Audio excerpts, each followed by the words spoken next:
Gəlmişəm meyxana atlarında, çətin çəkim sənin atmosferində. Bu qarmoşdur yangına yerində. Rəşad gələndə sağ tərəfdən gəlir, Rəşad gələndə sağ tərəfdən gəlir. Hakimiyyətlə mindirirsən məni, məndədir söz mənbəyi, söz mədəni. 8 martda təbrik eləmədim səni, sənin üçün öpüş dodaq tərəfdən gəlir. Ayaq tərəfdən gəlir. Bilir hansı maraqdan deyil, siz istəyən keyfi damaqdan deyil. Oğul var ki Bakıda dodaqdan deyil, oğul var Qarabağ tərəfdən gəlir, oğul var Qarabağ tərəfdən gəlir.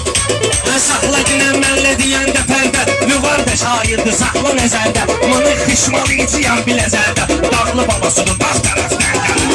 Neçimin dövlətidir varıdır, xiriddar da onun xiridarıdır. Dağlı balası rəmzi yadiyarıdır, özü də Pınamoy ocaq tərəfdən gəlir, özü də Pınamoy ocaq tərəfdən gəlir. Biləcəlidir bu kəndi ünvanımız, biləcəlidir bu kəndi ünvanımız. Qoy yaşasın Azərbaycanımız, ocağı qalsa bizim də var qanımız. Qeyrətimiz papaq tərəfdən gəlir. Var başqa mənziyə düşmüsən, sığışıb ayaqlar suya düşmüsən. Rəşadı görüb qorxuya düşmüsən sən, zilzibülün balaq tərəfdən gəlir.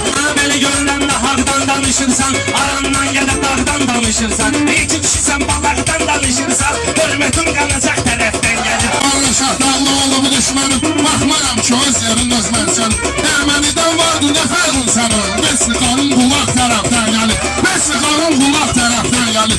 Burada çətin hünərvi göstərərsən, suallarıma çətin cavab verərsən. Rəşad çaşma günən bir də görərsən, üzvə şıram yanaq tərəfdən gəlir. Rəşad bu meydanda geniş üləkdir, mən elədiyim xoş arzudur diləkdir. Şiramsın tutfağını verən gələkdir, o haqqın sesi haq tərəfdən gəlir. Bəlkədən canavar çıxır qabaqla, sözdə bir peşəkar çıxır qabaqla. Acar sənin yuqar çıxır qabaqla, naxadı sancı dalaq tərəfdən gəlir.